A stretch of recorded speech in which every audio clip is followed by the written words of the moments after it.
Great to be back in what I call, God's country and around fellow South Carolinians. So I'll get started. Mayor Sami, City Council members, other distinguished guests, friends, and fellow veterans. Good morning. It is a privilege for me to represent our 38th Army Chief of Staff at this ceremony today, General Ray Odierno. And before I get started, I just also like to thank Cindy Dambaugh, as well as the other members here who offered this gracious invitation for me to come back home and be a part of today's ceremony. And this is a very special occasion as we honor our veterans. And I cannot think of any other place to be right now than here with you in North Charleston. And in fact, I want to congratulate the city for being selected for the 3rd straight year by the Veterans National Committee as a regional site for Veterans Day. That's a justifiably proud accomplishment. If you please give yourselves a round of applause. That's great.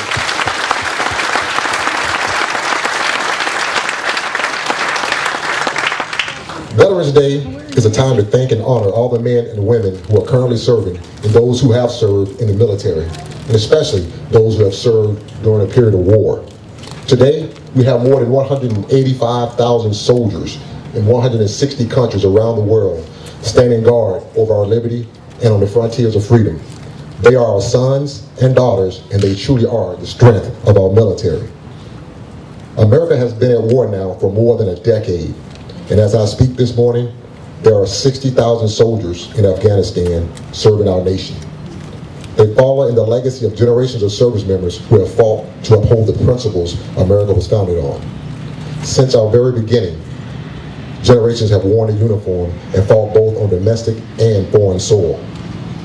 Our veterans crouched in the muddy trenches of Europe, confronted the enemy from the rocky crags of the Italian Alps, and struggled up the sandy beaches of Normandy. They froze through the bitter winters in the mountains of South Korea and steamed in the unforgiving jungles in Vietnam. They chased terrorists over the 10,000-foot mountains in eastern Afghanistan and squinted against the dusty and bleak, empty landscape of Iraq.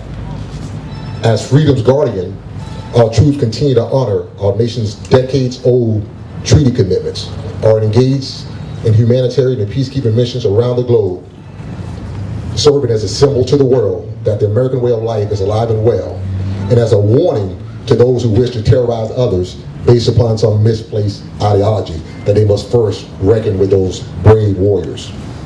And so it is fitting that we set aside a day to remember those who have served and who are still serving. We remember those who are part of our history and those who are presently serving to protect our future. Being a soldier at any time in our history was never an easy job. But the soldiers in today's all-volunteer army chose to serve a cause greater than themselves. Many made this decision knowing that they may one day be sent into harm's way. For the better part of a decade, they have endured multiple combat tours, protecting us from danger and giving others the opportunity for a better life.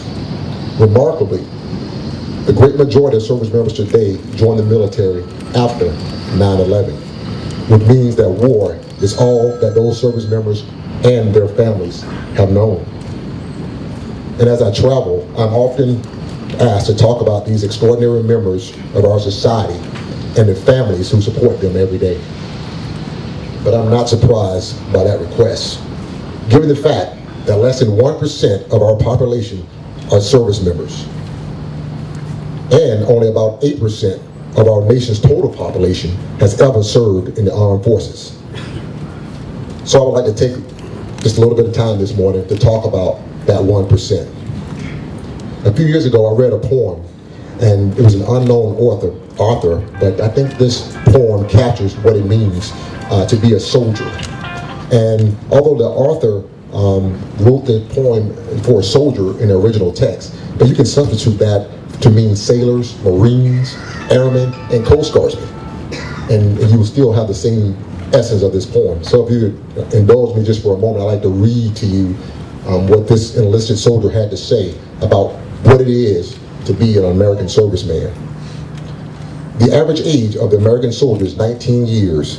He is a short-haired, tight-muscled kid who, under normal circumstances, is considered by society as half man, half boy. Not yet dry behind the ears, not old enough to buy beer, but old enough to die for his country. He never really cared much for work, and he would rather wax his own car than wash his father's. But he has never collected unemployment either.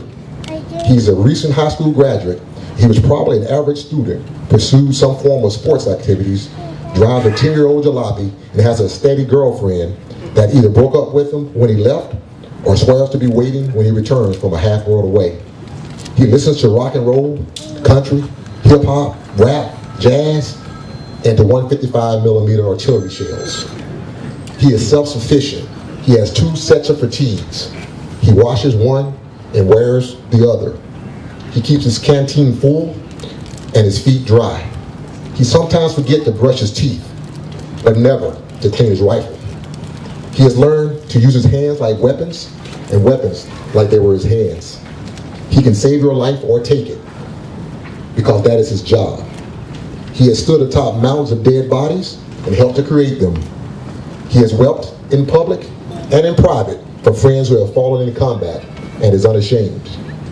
He feels every note of the national anthem vibrate through his body while at rigid attention, while tempting the burning desire to square away those around him who haven't bothered to stand, remove their hat, or even stop talking. Just as did his father, grandfather, and great-grandfather, he is paying the price for our freedom. Beerless or not, he is not a boy.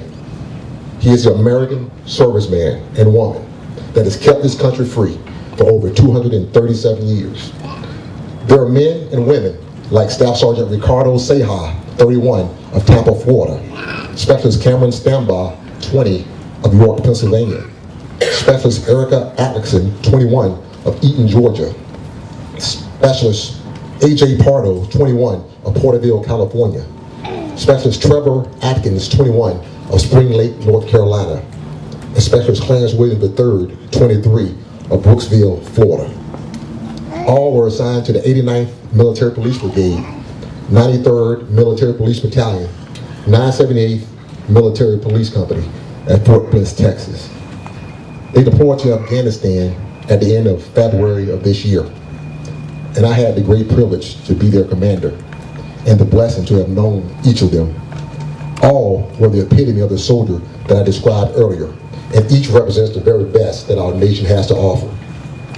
On the morning of July 8th of this year, while traveling in a convoy in a faraway place called Wardak, Afghanistan, their armored vehicle was struck by a command-wired improvised explosive device, which destroyed the vehicle and ended all of their lives way too soon. Each of these brave Americans has a story to tell. I recall the long days of training in preparation for their upcoming deployment and the endless discussions with them about what to expect upon their arrival into a hostile environment. I remember the steadfast commitment that each shared as their unit marshaled in that old gymnasium, along with family, friends, and well-wishers, only hours before getting on a plane that would take them to a faraway land in order to make a difference in the lives of people that they've never met. Specialist Clarence Williams III, or CW3, as his friends called him, was my driver at the time while at Fort Bliss, before I assigned him to 978th MP Company to deploy. A few weeks before the deployment, I asked CW3 if he would speak to my son, who, like most 20-year-olds, was having some difficulty trying to figure out what he wanted to do with the rest of his life. And I figured that because CW3 was so focused on making the most of his life, that he could have a positive impact on my son. CW3 met with Jaquise, and they had a great time together. Jaquise came down from South Carolina, from Great Falls, to visit us in Texas. And my son was so excited to have met CW3 and all of the other service members in the unit. He was very impressed with how focused they all were. And in short, Specialist Williams inspired Jaquise to pursue his own dreams and goals in life. Later on in the week, Specialist Williams gave me a call to thank me for having enough trust in him to allow my son to go out with him and give him an opportunity to mentor my son. And I had to stop him right there and say, no, man, let me thank you, because you're the one that took the time to talk to my son as a 21, 22-year-old at the time and show him what right looks like. So it is I who needs to thank you, Specialist Williams. But that is the type of soldier who serves today in our nation's Army, and it's the reason why our nation remains strong. People like CW3 who think more about others than themselves. That's what an American soldier, an American service member is all about. Now, I wish I had the time to individually recognize every single serviceman and woman who is here today. History records the valor of our military in terms of units and armies, but these are made up of individual service members. The role of the American soldier, sailor, Marine, Airman, and Coast Guardsman is to fight for the whole, that which is bigger than themselves. Right here in this audience, I'm sure every veteran could tell similar stories of people in their unit who risked or would risk their lives for the fellow soldiers and for the defense of this great nation. Those individual acts may never be awarded with ribbons and medals, but we will continue to remember and honor veterans so that no service member will ever feel that their actions were forgotten. So you may wonder how you can make a difference in the lives of these great men and women who have given so much. Well, all I can tell you is easier than you think. First, I would just say encourage businesses, or if you're a business owner, to hire a veteran, a wounded warrior, or a military family member. The Army will begin to separate more than 130,000 service members each year for the next 5 to 7 years. And when you add in our sister services, that number climbs over 210,000 service members that will be separating each year. About 10,000 of those will be wounded warriors. About 27,000 will be retirees who have served 21 years plus to our nation. And more than 500,000 in the Army alone, and 1 million in our total armed forces will transition by 2017. All will be looking for productive employment when they come back to their communities. Our service members represent the top 23% of America's youth.